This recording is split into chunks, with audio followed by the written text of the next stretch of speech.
selamat pagi. Kembali lagi di channel DCU terkait tentang mata kuliah yang ada teknik kimia. Sekedar informasi, video ini mungkin akan punya suara yang lebih rendah dari video-video yang sebelumnya sebagai bentuk hemat energi saja sebenarnya ya. Karena kering kerongkongan. Sebelum materinya, ini video yang ke part ke-8 ya, tentang materi mata kuliah yang alat-alat industri ini yang belum sempat saya selesaikan. Materi yang sudah saya sampaikan adalah penyimpanan bahan, lalu ada alat mengumpan, dan produksi ukuran. Nah, yang saya mau selesaikan itu adalah pengayakan screen dan prinsip pemisahan. Yang sebelumnya ini udah diceritakan ya prinsip pemisahan ini. Dan selama di prinsip pemisahan itu nggak sengaja di buku URITS, di A Guide to Chemical Engineering and Design, itu ada beberapa alat yang menjelaskan tentang alat transportasi seperti pompa ya.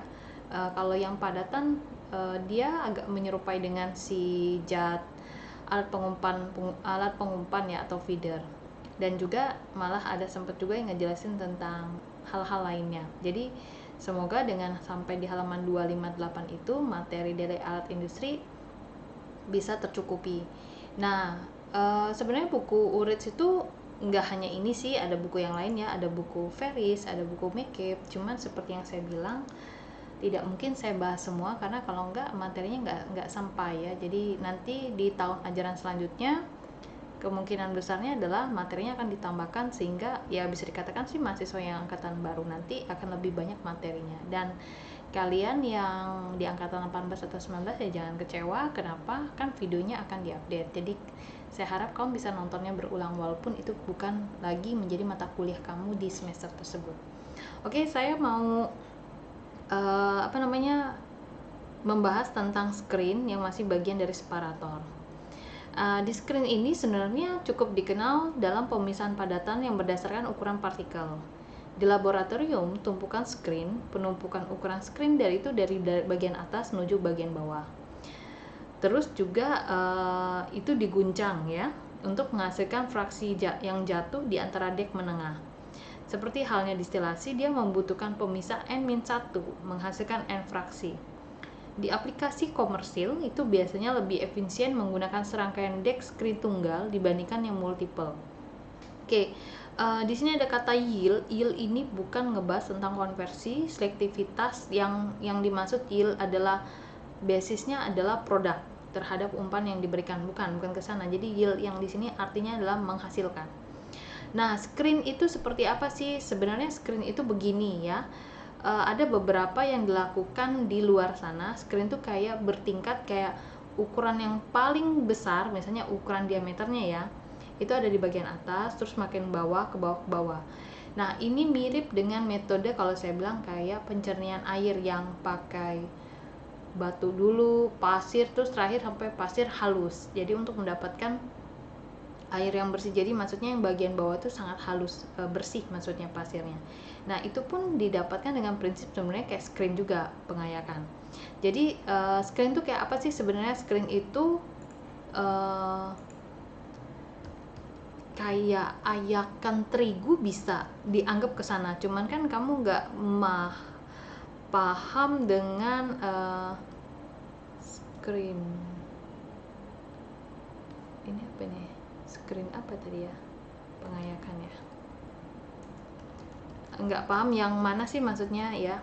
Kalau di dunia industri mengatakannya itu screen itu dalam ukuran mesh sebenarnya.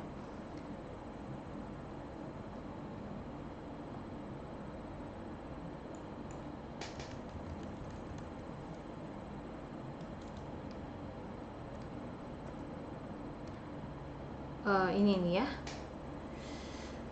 kebetulan ada di Sope ya, ada ukuran 10 mesh, 12 mesh, 18 mesh, sampai mesh yang kesekian.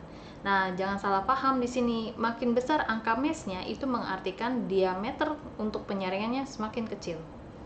Oke, kita cek dulu ya. Mirip kayak saringan sebenarnya ya. Bisa kayak model kalau kamu nggak ya saringan teh lah. Kalau kita kan dulu teh itu teh tubruk. Oke. Bu kok ke Shopee sih Bu? Sebenarnya gini, beberapa di toko Shopee itu atau Tokopedia itu juga menjual bahan laboratorium. Jadi sebenarnya juga itu jadi wadah kamu untuk mengerti alat-alat yang ada. Ini mas skala laboratorium ya. Jadi kalau quality control juga pakai ini, tapi kalau udah di lapangan lain cerita. Nah ini ya modelnya. Nah yang ini moga kelihatan ya, 10 mesh itu ukuran untuk penyaringan 0,9 mm, 12 mesh itu 0,71 mm, 18 mesh itu 0,6 mm, sampai di ukuran 30 mesh lah ya, karena yang di bawah ini nggak kelihatan ya. Sorry, salah. 10 mesh itu 2 mili, 12 mesh itu 1,6, 18 itu 1 mili. Ini kan ini ke sini, ini ke sini, ini ke sini ya. Sorry, maaf ya. 100 mesh itu paling 100 mesh itu ekivalen dengan 0,1 mm, 0,15 mm. Kalau yang 60 mesh itu 0,3, 50 mesh itu 0,55, 0,333 ini kalau saya lihat yang 33. Yang 40 mesh itu 0,45 ya. Kalau sini 0,6 untuk 30 mesh, 0,71, 0,9 ya. Nanti bisa kamu cek juga ya, maksudnya kalau memang saya salah melihat angkanya. Nah posisi ini secara tidak langsung ketika kita menaruh ayakan yang paling diameternya besar, kita bilang 10 mesh lah ya, ada di atas. Jadi kalau kita memberikan bahan yang mau diayak, tentu dong yang ukurannya ini kan 2 mm ya, 2 mm berarti 2 mm tuh 2,00 lah ya. Kalau misalnya nanti dia padatan tuh punya diameter 2,01, berarti kan dia tertahan tuh di mesh. Nah sedangkan yang diameternya atau ukurannya di bawah 2 mm, dia akan lolos ke mesh yang selanjutnya, misalnya meshnya 12 mesh lah, dan terus sampai ke 100 mesh, sehingga bahan yang tertahan di atas penyaringan, di atas screen itu yang bermesh sekian, itu berarti padatan ya ukurannya di atas ambang normal ya. Ini ceritanya. Nah lalu di sini ya saya lanjut lagi ya. Ini yang maksudnya tadi yang ada yang tunggal dan juga multiple. Maksud multiple itu kayak berantai ya, ukuran berapa yang besar, meshnya yang paling kecil 10 misalnya, turun sampai 100 mesh. Nah saya lanjut, jika partikel besar lebih dari 5 cm dan akan memisah secara efektif tanpa pengadukan, screennya diam biasanya cukup ya. Nah ada yang namanya grizzlies, itu biasanya cenderung dimiringkan dan terbuat dari batang yang berat dari mesh kawat. Untuk pemisahan partikel lebih kecil, screennya divibrasi, digoyangkan ya, digetar ya maksudnya sini. Dan kadang-kadang screening ini kita gunakan. Biaya untuk grizzly tidak signifikan di sebagian besar mil dan tidak tercantum pada bab 5 ini. Screen bergetar di sisi lain canggih dan mahal. Bagus tapi ya ada harga ya.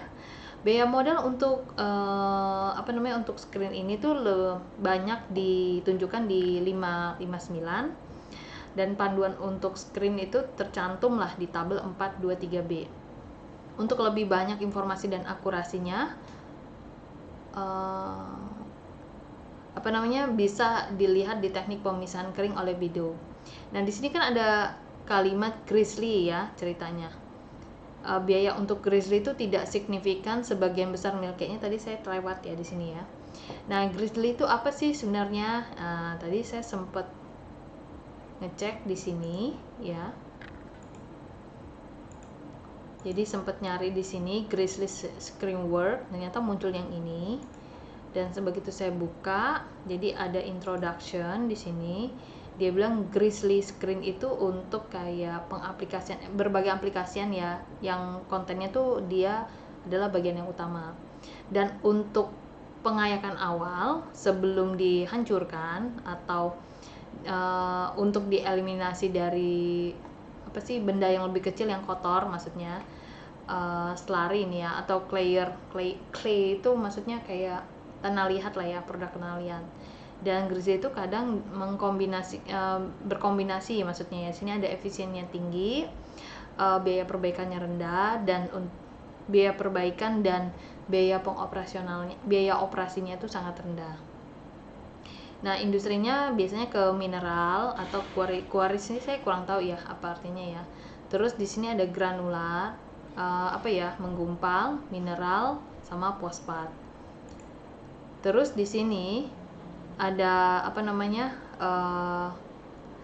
Saya break dulu ya sebentar ya, ada yang harus dicek dulu ya. Terima kasih.